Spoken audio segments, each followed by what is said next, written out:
Shut up and sit down. चलिए आइए हम लोग देखते हैं 30.2 principal organs composition and function. अब संयुक्त राष्ट्र यूनाइटेड नेशंस के बारे में हम लोग पढ़ रहे हैं। अब इसके हम लोग प्रिंसिपल ऑर्गन्स, इसके जो महत्वपूर्ण जो मूल अंग हैं उनके बारे में पढ़ेंगे कि वो कैसे बने, उनका कार्य क्या है। To promote the goals of peace and cooperation the United Nations has 6 principal organs. अब देखिए संयुक्त राष्ट्र, अब जो हमारे वीडियोस को लाइन से पढ़ रहे हैं वो इसके बारे में आगे पढ़े थे कि संयुक्त राष्ट्र का उद्देश्य क्या है, शांति बनाए रखना, फिर एक साथ मिलकर काम करना। तो उसके 6 मूल अंग हैं। They are the general Assembly, the security Council, the Economic and Social Council, Trusteeship Council, International Court of Justice, Secretariat. अब हम लोग एक एक करके इन 6 के बारे में पढ़ेंगे। Although these principal organs are interlinked in many ways, each one of them is distinct in terms of its composition and powers. अब देखिए ये जितने भी अंग हैं यूनाइटेड नेशंस के, वो एक दूसरे से जुड़े हुए हैं काफ़ी तरीके से, लेकिन ये सब अलग अलग हैं। उनके कॉम्पोजिशन में, उनके पावर, उनकी जो शक्तियां हैं वो अलग हैं, वो जो बनते हैं उनका जो कॉम्पोजिशन है वो अलग है। Let us examine them one by one. आइए एक एक करके हम लोग इनके बारे में जानते हैं। 30.2.1 the general Assembly. Among the principal organisation the general Assembly is the central body. अब देखिए जो केंद्र है, ठीक है, वो क्या है, जनरल असेंबली, ठीक है। The principle of sovereign equality and universality are embodied in its composition। अब देखिए जनरल असेंबली जो होता है, ठीक है, जो आम सभा है यहाँ पे, उसको क्या चीज को देख के बनाया जाता है, वहां पर इस चीज को ध्यान दिया जाता है कि सबको एक बराबर का ताकत मिले, ठीक है, सब एक बराबर हैं जितने भी इसके सदस्य हैं। All members of the United Nations, presently 191, are members of the General Assembly। संयुक्त राष्ट्र के जितने भी सदस्य हैं, अभी 191, वो सभी जनरल असेंबली के सदस्य हैं। Irrespective of size or strength, every member has one vote in the assembly। अब देखिए चाहे कोई देश कितना भी बड़ा हो, चाहे कितना भी ताकतवर हो, इस चीज को ध्यान नहीं देना है। जितने भी देश हैं सदस्य, सबके पास एक वोट रहता है असेंबली में।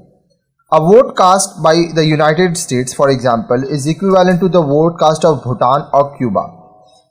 अब यूनाइटेड स्टेट्स का जो एक वोट है, वैसा ही एक वोट भूटान का और क्यूबा का है। ऐसे देखा जाए तो भूटान और क्यूबा साइज में और स्ट्रेंथ में अमेरिका से तो कमज़ोर हैं, लेकिन वो यूनाइटेड नेशंस संयुक्त राष्ट्र के सदस्य हैं, इसलिए उनका बराबर का हक है।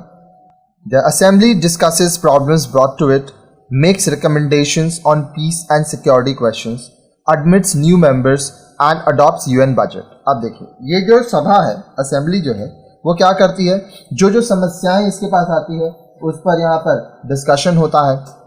फिर ये शांति बनाए रखने की जो सवाल है, जो सुरक्षा का सवाल है, उसमें अपने सुझाव देती है। साथ ही साथ ये नए सदस्यों को शामिल करती है। उसके साथ साथ जो यूएन का बजट है, संयुक्त राष्ट्र का जो बजट है वो कितना होगा, इस पर ये काम करती है। On important matters it adopts resolution with the support of 2/3 majority. अब जो बहुत ही महत्वपूर्ण मुद्दे होते हैं तो वहां पे रिजोल्यूशन कैसे पास होता है, वोटिंग होता है और 2/3 मेजॉरिटी। कहने का मतलब मान लीजिए अगर 100 लोग सदस्य हैं, ठीक है, तो 100 लोग का 2/3 होगा आपका, इसको मल्टीप्लाई करेंगे 2/3 तो ये आएगा 67, ठीक है। अगर 67 वोट्स आ गया तो हम लोग इसको मानेंगे। अब यहाँ पे हम लोग का देख रहे हैं, हम लोग 191 अगर बता रहा है तो इसका 2/3 कितना होगा, 191 डिवाइड बाई 3 इंटू 2, तो ये हो जाएगा 127.333, तो 128 वोट मिनिमम चाहिए किसी रिजोल्यूशन को पास करने के लिए। जैसे नॉर्मल हम लोग वोटिंग करते हैं, चुनाव होता है, इसके बारे में भी हम लोग डिटेल में आगे के वीडियोस में पढ़ चुके हैं। तो जो स्टूडेंट हमारे वीडियोस को लाइन से पढ़ रहे हैं वो अभी तक उनके लिए ये सब बहुत क्लियर हो चुका होगा। और जो लाइन से नहीं पढ़े हैं, मेरा नंबर ऊपर दिया हुआ है, उसमें मैसेज कीजिए अपना सब्जेक्ट का नाम, मैं आपको प्रॉपर लिंक भेज दूंगा, वहाँ से लाइन से सारा पढ़ लीजिए।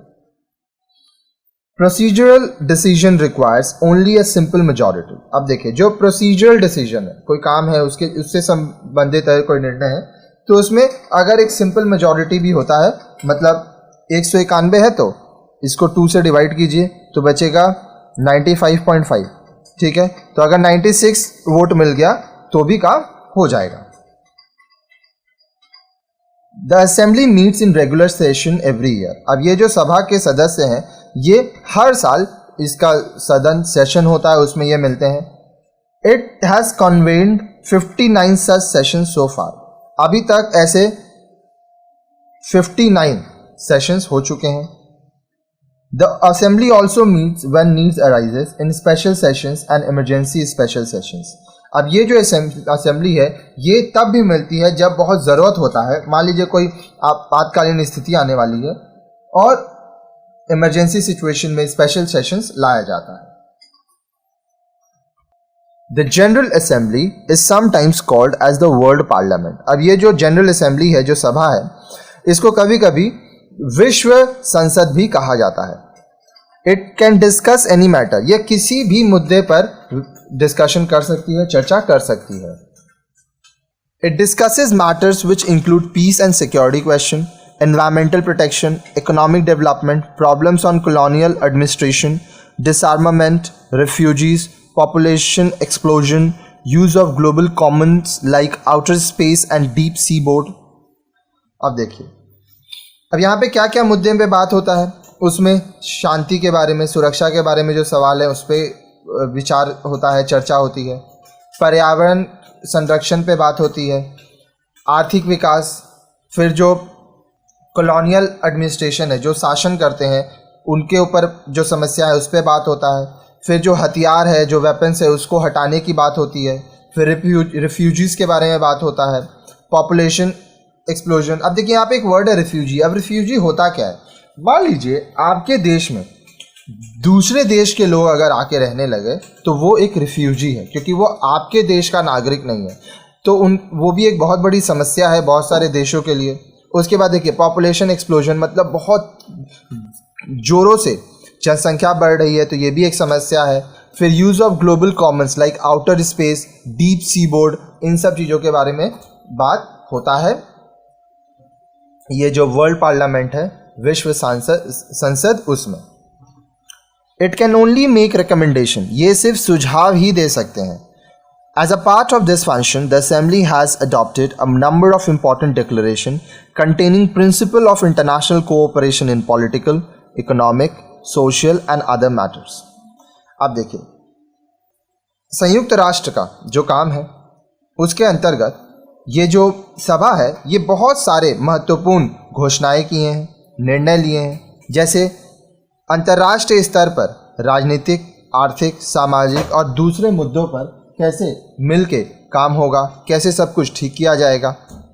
The universal declaration of human rights 1948, the declaration on decolonisation 1960, declaration on new international economic order 1974, declaration on rights of the child 1989, declaration on international terrorism 1994 are only a few example. अब ये सब आप जो देख रहे हैं, ये year है और इस साल में ये चीज का डिक्लेरेशन हुआ था आपके जनरल असेंबली ऑफ यूएन, संयुक्त राष्ट्र के सभा में। They are common goals desirable for government to implement in their national policies and programmes. अब ये क्या है? ये सामान्य उद्देश्य हैं, ठीक है, सरकार के लिए, ताकि वो अंतर्राष्ट्रीय नीति बना सकें, पॉलिसीज और प्रोग्राम्स बना सकें। The declaration are not binding on countries. अब ये जो डिक्लेरेशन होगा, जो घोषणा होगा, वो किसी देश के ऊपर बाइंड नहीं है, मतलब उसको मजबूर नहीं किया जा सकता है, बांधा नहीं जा सकता है कि वो इसको माने ही। ये कोई बंधन नहीं है, अनिवार्य नहीं है। येट दे कैन ली great moral and political weight. फिर भी इसका बहुत राजनीतिक इसमें दबाव होता है, बहुत शक्ति होती है। Therefore, governments find it difficult to ignore them. इसलिए जो सरकार है, उनको बहुत मुश्किल होता है इन्हें अनदेखा करना। जो निर्णय लिए जाते हैं यूएन में, संयुक्त राष्ट्र में, उसको अनदेखा करना बहुत ही मुश्किल हो जाता है सरकार के लिए. The assembly has also adopted several laws like the covenant on civil, political, economic rights of individuals, the law of exploitation of seas, laws prohibiting और controlling chemical and biological weapons and so on. अब ये जो assembly है वो बहुत सारे कानून भी बनाया, जैसे कि कॉन्वेनेंट ऑन सिविल, मतलब अनुबंध करना, कॉन्वेनेंट का मतलब होता है, ठीक है, सिविल, पॉलिटिकल, फिर इकोनॉमिक्स राइट्स जो हमारा है, हर एक व्यक्ति का जो आर्थिक अधिकार है, फिर जो सीज है, जो समुद्र है, उसका शोषण ना किया जाए, उसका गलत इस्तेमाल ना हो, साथ ही साथ जो केमिकल वेपन्स है, बायोलॉजिकल वेपन्स है, उसको रोकना, उस पर नियंत्रण रखना, और इस तरह से बहुत सारे. These laws are not like the laws of our parliament, which are automatically binding on all of us, whereas these international laws and conventions are legally binding only on those states that agree to comply with them. अब ये कानून हमारे देश के संसद के कानून जैसा नहीं है. आपके देश में, आपके संसद में, मान लीजिए भारत के संसद में अगर कोई कानून लाया जाता है तो वो हम लोग को मानना ही पड़ेगा, ठीक है. लेकिन अगर कोई अंतर्राष्ट्रीय कानून बनता है, कोई इंटरनेशनल लॉज या कन्वेंशन होता है, तो वो क्या है, वो कानूनी रूप से तभी हम लोग मानेंगे अगर हमारा देश उसको मानने के लिए सहमत होता है. तो अगर मान लीजिए भारत संयुक्त राष्ट्र के किसी कानून को नहीं मानता है तो वो भारत के नागरिक के ऊपर लागू नहीं होता है. The assembly elects members of various organs. अब ये जो सभा है, इसके जो सदस्य होते हैं वो अलग अलग जगह से होते हैं. It appoints the secretary general. ये सेक्रेटरी जनरल चुनते हैं. It supervise the work of the Economic and Social council, the security Council, the trusteeship council and other bodies. अब देखिए, जो अलग अलग अंग है संयुक्त राष्ट्र का, economic and Social council, security council, Trusteeship council और जो दूसरे अंग हैं, उनको सुपरवाइज भी करता है, ठीक है, कैसे काम होगा वो भी देखता है. The Assembly has the power to approve the budget of the United Nations and to apportion the amount among all the member countries. अब ये जो सभा है, इसके पास यह शक्ति है कि संयुक्त राष्ट्र का जो बजट है, इसको ये सहमति दे सकता है, अनुमति दे सकता है, और किस सदस्य देश को कितना पैसा मिलेगा, यहाँ पर इस चीज को देखा जाता है. 30.2.2 द सिक्योरिटी काउंसिल. 30.2.2 सुरक्षा परिषद, security Council. The security council is the most powerful decision making body of the United nation. संयुक्त राष्ट्र का जो सबसे ज्यादा ताकतवर निर्णय लेने वाला जो अंग है वो क्या है, सिक्योरिटी काउंसिल, सुरक्षा परिषद. It has the main responsibility to maintain international peace and security. इसके पास सबसे ज़्यादा यह उत्तरदायी होता है कि पूरे दुनिया में, पूरे अंतर्राष्ट्रीय स्तर पर शांति और सुरक्षा बनाए रखना. The council is a contrast from the general assembly in respect of both its composition and the decision making procedure. अब ये जो सुरक्षा परिषद है, ये जनरल असेंबली जो है, जिसके बारे में आप अभी आगे पढ़े हैं, ठीक है, उसके विरोध में है, ठीक है, उससे उल्टा है इसके संरचना के हिसाब से और इसके निर्णय लेने के तरीके के हिसाब से. कॉन्ट्रास्ट मतलब उल्टा होना. Unlike the assembly, the membership of the council is limited to 15 countries only, out of which 5 are permanent members. अब देखिए, असेंबली की तरह नहीं, सभा की तरह नहीं होता है. यहाँ काउंसिल के जो सदस्य हैं वो सिर्फ 15 देश ही हो सकते हैं, जिसमें 5 स्थायी सदस्य हैं. These 5 countries are China, France, Russia, the UK and the USA. अब ये जो 5 देश हैं वो कौन है? चाइना है, फ्रांस है, रशिया है, यूनाइटेड किंगडम और USA America. The remaining 10 members, called non-permanent members, are elected by the General Assembly for a term of 2 years. अब देखिए, जो बचे हुए 10 सदस्य होते हैं, सदस्य देश, जिनको नॉन परमानेंट मेंबर्स कहा जाता है, अस्थायी सदस्य, वो कहाँ चुने जाते हैं? जनरल असेंबली में उनका चुनाव होता है और 2 साल के लिए वो चुने जाते हैं. They represent different geographical regions of the world like Asia, Africa, Latin America, Western and Eastern Europe. अब ये जो भौगोलिक क्षेत्र है दुनिया का उसके अलग अलग हिस्से से होते हैं. एशिया से होते हैं, अफ्रीका के होते हैं, Latin America, western Europe, eastern Europe के होते हैं.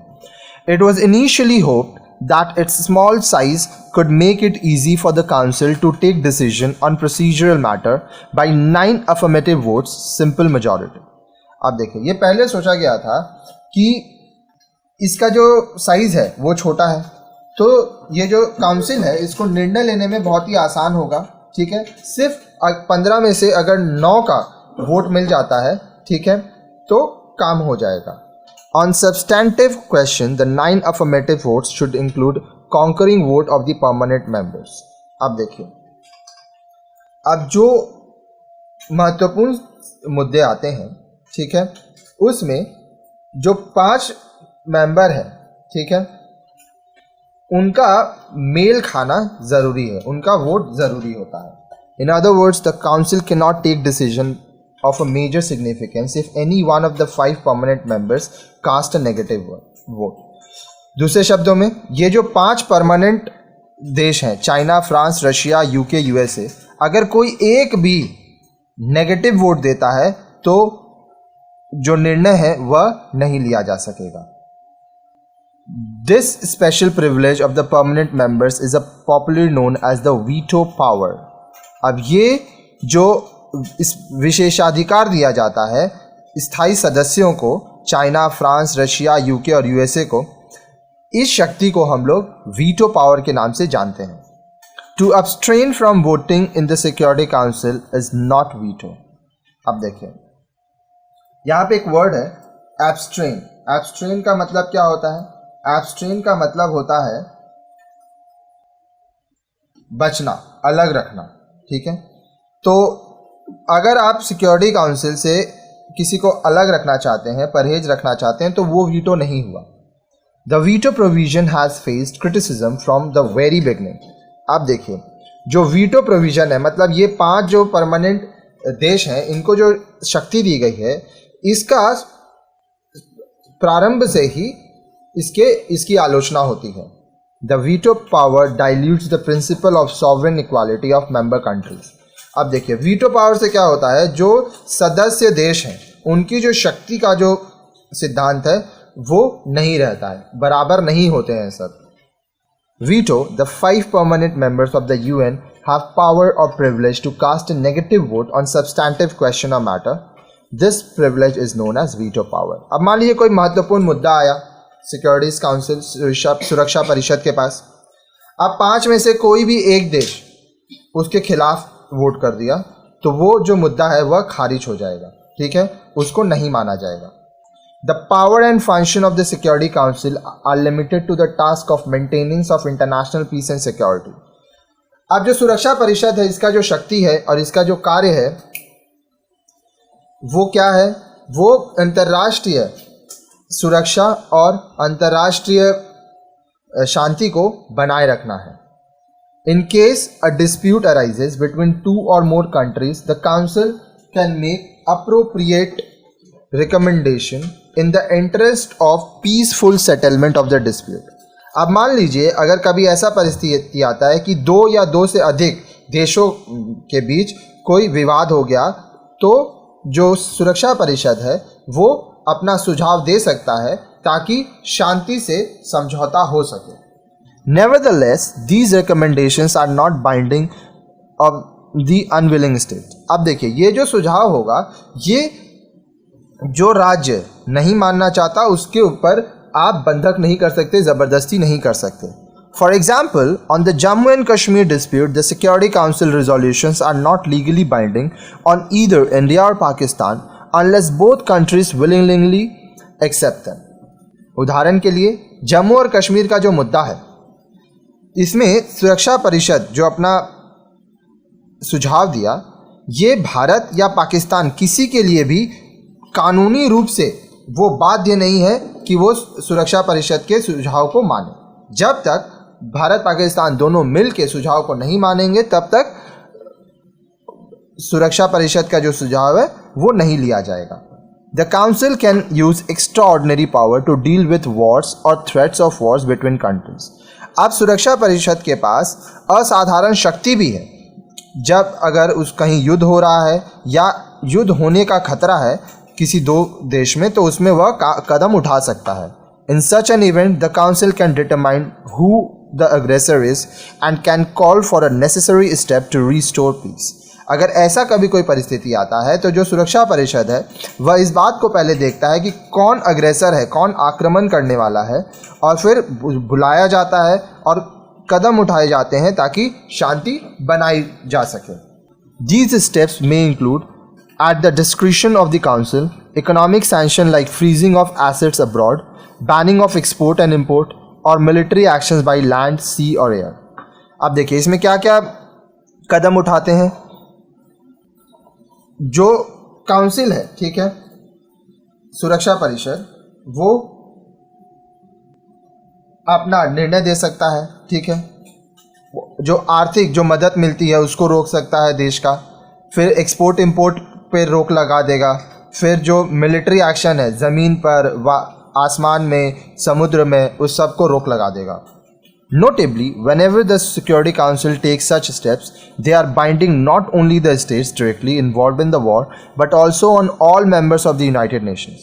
अब ये बात को ध्यान रखना है कि अगर कभी सुरक्षा परिषद ऐसा कोई कदम उठाता है तो ये सिर्फ उस देश के लिए नहीं है जो कि युद्ध में शामिल है, बल्कि संयुक्त राष्ट्र के जितने सदस्य देश हैं ये सबके लिए है। Once the Security Council takes a decision, it is the duty of the member countries to carry out the decision। एक बार अगर सुरक्षा परिषद में कोई निर्णय लिया जाता है तो यह सदस्य देशों का काम होता है कि वह उसके निर्णय को माने और उस पर काम करें। Obviously, the council can take such important decisions only with the agreement among the permanent members। अब देखिए ये जो सुरक्षा परिषद है ये इस प्रकार का महत्वपूर्ण निर्णय सिर्फ अपने परमानेंट मेंबर, जो उसके 5 परमानेंट मेंबर्स हैं, सदस्य हैं, उनके अनुमति के साथ ही ले सकता है। In the recent years after the end of the cold war, the council has frequently used its binding power to deal with various problems on international peace and security. हाल के सालों में ये देखा गया कि जब कोल्ड वॉर ख़त्म हो गया तो उसके बाद जो सुरक्षा परिषद है वो बहुत बार अपना शक्ति का इस्तेमाल किया ताकि अंतर्राष्ट्रीय जो शांति है, जो सुरक्षा है, इससे संबंधित जो समस्याएं हैं इसको नियंत्रण किया जा सके। The role of the security Council in discharging its function depends on the specific circumstances of each case and the existence of broad agreement among the 5 permanent members. अब देखिए सुरक्षा परिषद का जो कार्य है, ठीक है, कि वो अपना जो कार्य कर रहा है वो अलग अलग परिस्थिति पे होता है, ठीक है, और इसमें जो उसके 5 स्थायी सदस्य हैं, चाइना, रशिया, जो कि आपको हम यहाँ पे बता चुके हैं, China, Russia, France, UK, USA, ठीक है, इसका पहले वो अग्रीमेंट लेता है, उनसे सहमति लेता है। It is important to note that the security council has imposed varying sets of economic and diplomatic sanctions against 25 countries so far.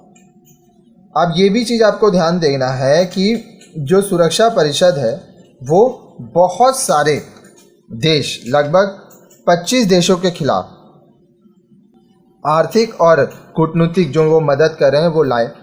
These sanctions include cutting off diplomatic relations, stopping of oil import and export, banning weapon supplies, freezing of assets abroad, etc. अब देखिए ये जो sanction किया गया इसमें क्या था, जो डिप्लोमेटिक रिलेशन है वो रोक दिया गया, ऑयल का इंपोर्ट एक्सपोर्ट रोक दिया गया, वेपन जो है हथियारों का जो सप्लाई है उस पर रोक लगा दिया गया, जो उनके एसेट्स हैं अब्रॉड में उनको फ्रीज कर लिया गया,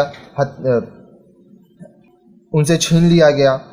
हाइती, Iraq, Libya, Somalia, south Africa were among the targets of these sanctions. अब ये सब वो देश हैं, ठीक है, जो कि इस सैंक्शन में है।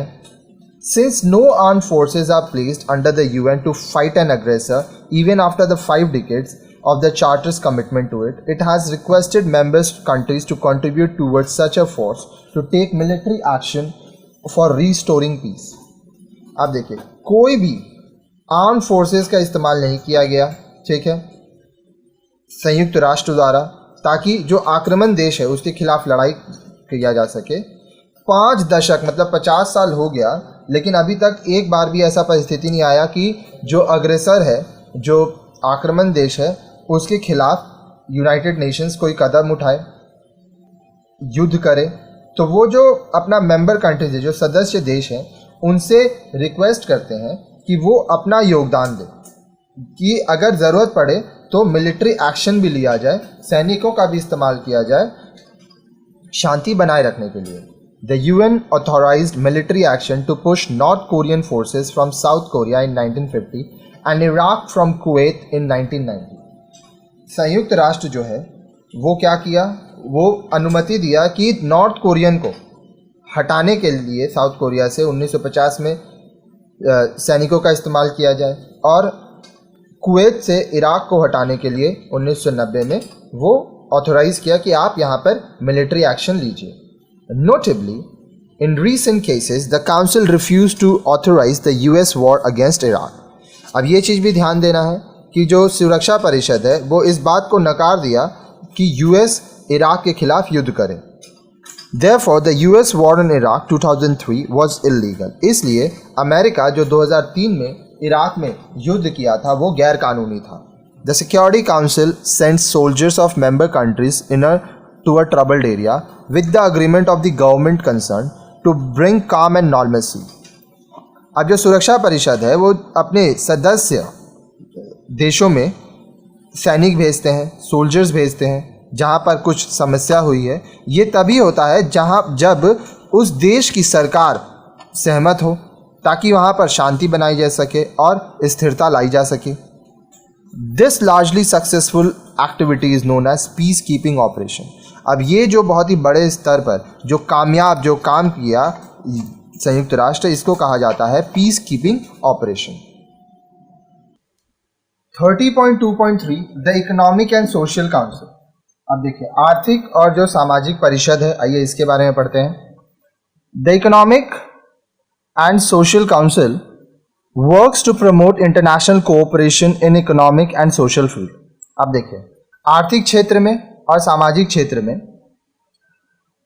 अंतर्राष्ट्रीय सहयोग पर काम करता है इकोनॉमिक और सोशल काउंसिल, अंतर्राष्ट्रीय आर्थिक और सामाजिक परिषद। It comprises 54 members of all whom are elected from a team of 3 years by the General Assembly, giving representation to various geographical regions। अब ये जो इकोनॉमिक एंड सोशल काउंसिल है, आर्थिक और सामाजिक परिषद, इसमें कितने मेंबर्स हैं, सदस्य हैं? 54 सदस्य हैं, जिनको 3 साल में चुना गया जनरल असेंबली द्वारा, और इसमें अलग अलग भौगोलिक क्षेत्र हैं। Decisions are taken by a simple majority of members present and voting। अब जो इसमें निर्णय लिया जाता है वो कैसे होता है? एक सिंपल मेजॉरिटी लिया जाता है जब वोटिंग होता है उस दिन का। It considers international economic, social, cultural and humanitarian problems। अब इसमें क्या है? आर्थिक, सामाजिक, सांस्कृतिक और मानव संबंधी जो समस्याएं हैं अंतर्राष्ट्रीय स्तर पर, वो यहाँ पर ली जाती हैं। The Council has set up commissions to study and advise on the status of women, population, human rights, etc। अब जो परिषद है वो क्या करता है? वो बहुत सारे कमीशंस बनाता है, ठीक है, जो कि महिलाओं का क्या स्थिति है, जनसंख्या, मानव अधिकार, इन सब चीज़ों के बारे में वो लोग सर्वे करते हैं और देखते हैं क्या काम हो रहा है, फिर वो अपना सुझाव दे रहे हैं।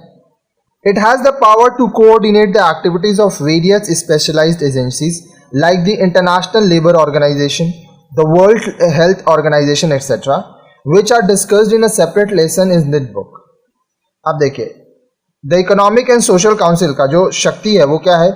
जो अलग अलग एजेंसीज हैं, जैसे कि International Labour Organization, the World Health Organization, ये किस तरह से काम कर रहे हैं, इन पर ये नज़र रखते हैं। अब देखिए International Labour Organization, World Health Organization, इनके बारे में अलग से एक चैप्टर भी है इस बुक में, जो कि हम वीडियोस बनाए हैं आपके लिए। Another important function of the council is to bring non governmental organisation NGOs to take part in its deliberation. अब देखिए एक और भी जो महत्वपूर्ण काम है इस परिषद का वो ये है कि जो एनजीओज हैं, नॉन गवर्नमेंटल ऑर्गेनाइजेशन, ठीक है, उनको लाया जाए ताकि वह इसके अंतर्गत काम कर सके। The powers of the councils are quite modest as compare to its responsibility. अब देखिए जो शक्तियां इसको दी गई हैं वो काफ़ी हद तक बहुत ही मामूली शक्तियां हैं जितना उसको रिस्पॉन्सिबिलिटीज दिया है उसके कंपैरिजन में, तुलना में। By means of study, discussion and coordination, the council is expected to promote full employment, higher standard of living and solution of international economic and social problem. अब देखिए अध्ययन करके, विचार करके, एक दूसरे के संग काम करके जो इकोनॉमिक और सोशल काउंसिल है, आर्थिक और सामाजिक जो परिषद है, उससे यह उम्मीद लगाया जाता है कि यह सबको नौकरी दिलवाए, सबके जीवन के स्तर को बढ़ाए और जो अंतर्राष्ट्रीय स्तर पर आर्थिक समस्या है और जो सामाजिक समस्या है, international economic and social problem, आर्थिक और सामाजिक समस्या, इसको ठीक करे। 30.2.4 the trusteeship council. The Trusteeship Council was created to supervise the working of the International Trusteeship Team. अब देखिए जो ट्रस्टीशिप काउंसिल है, ठीक है, इस परिषद को क्यों बनाया गया? ताकि जो इंटरनेशनल, अंतर्राष्ट्रीय स्तर पर जो प्रणाली है उसका काम को देखा जा सके। All the 11 territories originally placed under the trusteeship system have become free. अब जो पूरे 11 क्षेत्र हैं, जो टेरिटरीज हैं, 11 प्रदेश हैं, ठीक है, इनको इसके अंदर डाला गया ताकि ये इस प्रणाली के अंदर आज़ाद होकर अपना काम कर सकें। Now that there is no trust territory to be administered, the trusteeship council has ceased to play an active role in the UN system and does not hold meetings.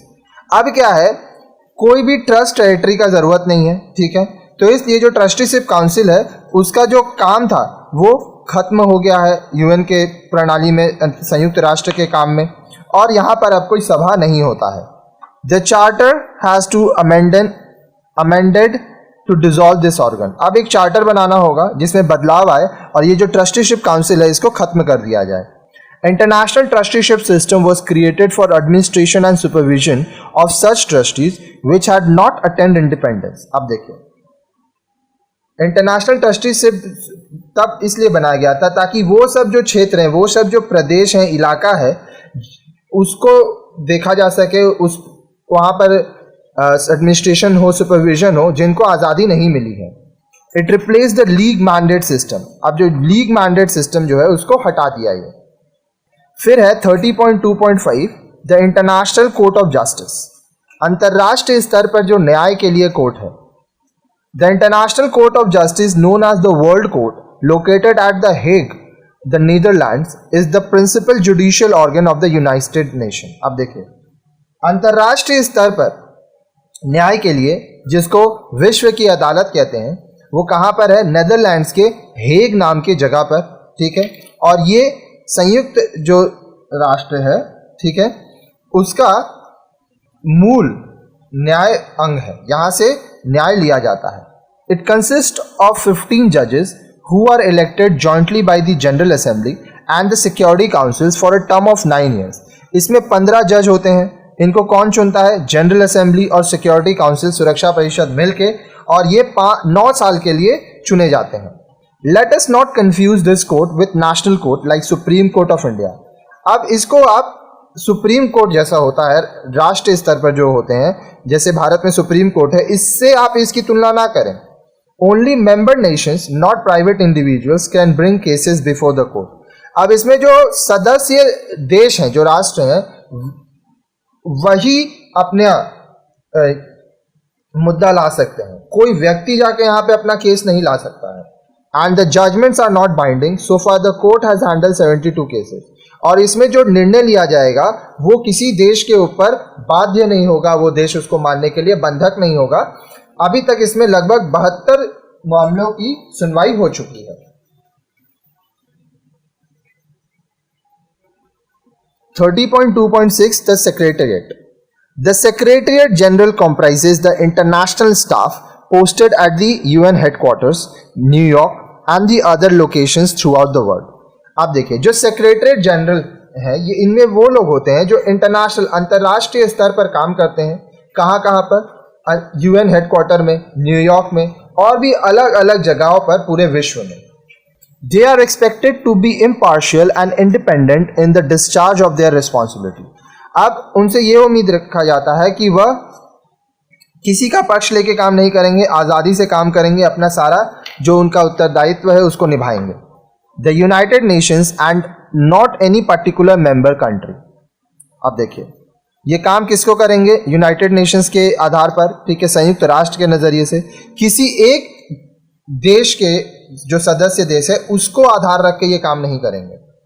The chief of the secretariat is the secretary general of who is appointed by the general assembly on the recommendation of security councils for a term of 5 years।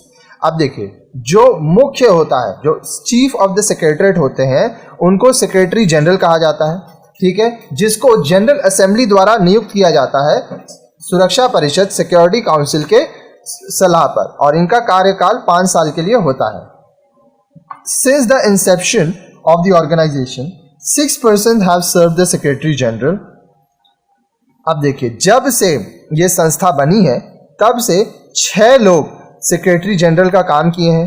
They are Trygve Lie of Norway, Dag Hammarskjold of Sweden 1953 to 61, U Thant of Myanmar 1961 to 71, Kurt Waldheim of Austria 1970 to 1976 and Javier Perez de Silva of Peru 1982 to 1991, Boutros Ghali of Egypt 1990 to 96, Kofi Annan from Ghana. Presently, Ban Ki-moon of South Korea is occupying this prestigious office. अब यहाँ पे उन लोगों का नाम दिया गया है और वो कब से कब सेक्रेटरी जनरल रहे उनके बारे में बताया गया है। अभी बैन की-मॉन साउथ कोरिया के जो हैं वो सेक्रेटरी जनरल हैं।